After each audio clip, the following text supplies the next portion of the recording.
Hey guys, it's MPP here, and I wanted to show you what I was going to do with those strawberries that I got out of that Imperfect Foods box. Now, my strawberries have been in my fridge chilling, haha, for about a week now, and they're kind of starting to, because we haven't eaten them right away, so they're kind of starting to get to the point where you can see some of the soft pieces developing, kind of like a banana where they develop more sugar in those areas and then those areas start to rot.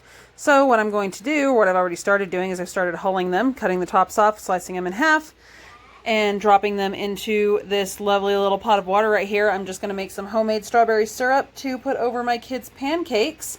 And I'll show you the rest of the ingredients for this. It's really, really simple. Anybody can do it, and it's great if you have produce, especially any sort of fruit in your fridge. Alright guys, so I got all those strawberries cut up, and that's about 2 pounds of strawberries, and they are in 2 cups of water. And we are going to add half a cup of sugar to that. And for those of you who are looking at my sugar and saying, gee, that doesn't look like normal white sugar, it's not. This is actually a Morena pure cane sugar.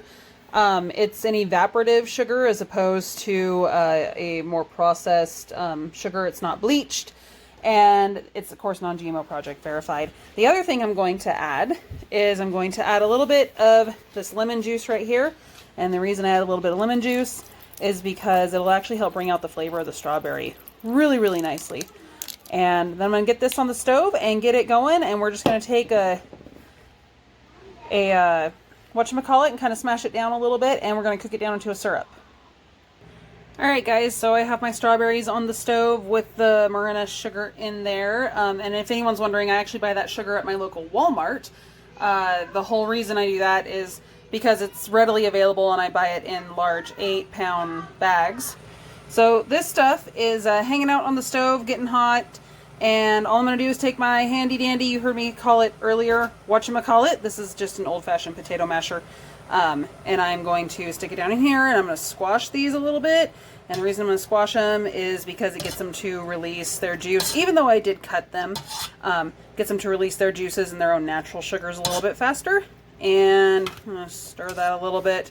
And really, these things are only, I have this on high, and these things are only going to spend about 10 to 15 minutes on the stove. While they cook down. It doesn't take very long. It doesn't take very long for any fruit, especially when it's reached kind of that medium over-ripened stage, to cook down into anything. So, there we go. Honestly, the process of cutting these in half and getting them into the pot is longer than these things are going to spend on the stove. But I'll show you what that looks like in a minute. Well, as you can see, I have my strawberries bubble, bubble, toil, and troubling. And for those of you who are worried about if you've ever seen this before on a pot where things begin to boil up and it's kind of frothy like that, there's this really cool trick. You just blow on it and that froth goes down. That works for pasta as well if you've ever seen it froth like that. The reason I have it boiling is because I am going to turn it down just a little bit because I don't want to stand here blowing on it all night or for the next 10 minutes.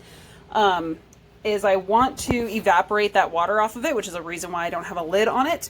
The whole point is to cook this down into a syrup. There we go with the trick again. And so the way you cook it down into a syrup is you get the water to boil off, and what's left behind is the sugar. So all I'm going to do is I'm just going to stir it a little bit, squish it a little bit more, and then I will get this put onto my kids' pancakes. Alright guys, so this is what it looks like after sitting on the stove for about 7 minutes. You can see where it's no longer frothing up to the point that it was inside of the pot. It's not going to get that high anymore because the water has begun, there's a good amount of water that is cooked out of it. And now all I want to let this do is I want to let this thing chill, literally.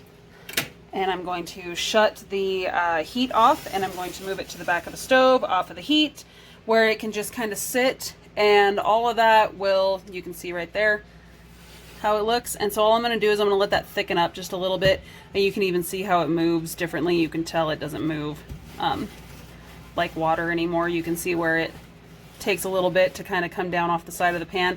I'm going to let that sit for about 10 minutes, one, because I don't want to scald my children's tongues off, tempting as that might sometimes be, and I actually want it to taste good. And so because it's just strawberries, water, lemon juice, and sugar, it's going to taste like a ripened strawberry if you've ever had one of those. So I'll show you what this looks like in a minute. Alright guys, so this has been pulled off of the heat for about 5 minutes now, and as you can see it's still steaming.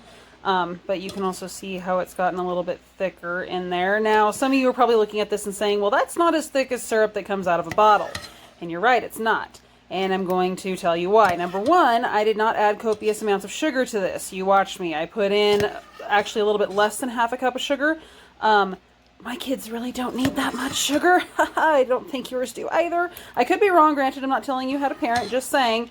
I know how my kids are on sugar, and I've seen all my friends' kids on sugar, and I have come to the conclusion that children really don't need a whole lot of sugar. So, with that being said, that's one of the reasons why it's a little thin. The other reason why it's thin is, here's a bottle of my maple syrup. See those words steam crafted right there? That is the process used to create this particular syrup, which is why this syrup is a little bit thicker. And even this one is actually kind of thin compared to some other syrups that you will see in a store, such as the woman herself, Miss Aunt Jemima. Now, Miss Aunt Jemima syrup, no offense to Aunt Jemima, is crafted with corn syrup, which is already thick. High fructose corn syrup, which is already thick. And see that word right there, cellulose gum?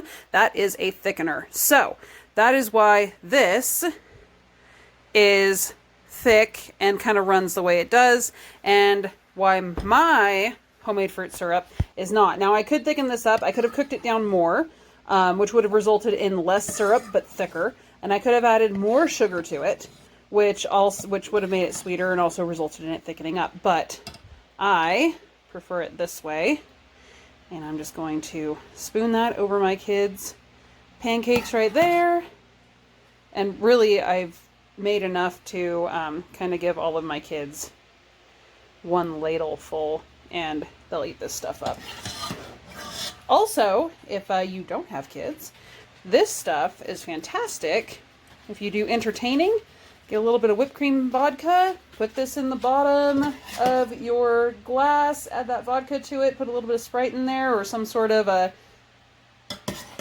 other whatever you like that is bubbly, and it'll taste fantastic. There we go. So now I have pancakes swimming in a strawberry syrup, and I actually even do still have a little bit left over, so I'm going to make myself some too. Alright guys, so that's it for this one. Have a good one.